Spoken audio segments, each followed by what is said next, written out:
តផងណាកុំប្រកាន់អីខ្ញុំក៏ចង់មានសង្សារតែចង់បានសង្សារស្រីនិយាយខ្លីៗបាត់ទូរស័ព្ទហើយ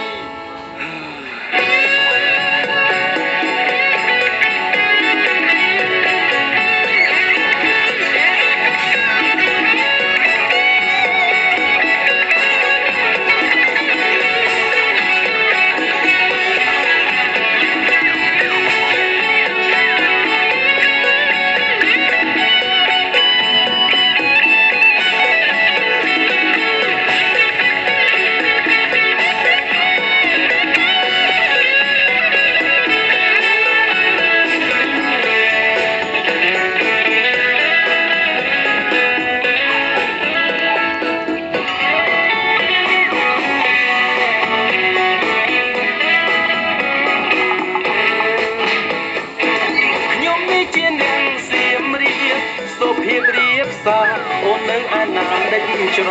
ឡំលេងបងខលទៅលេងសំលេងហាចំលែកនេះផ្លាច់អូហើយភេទទី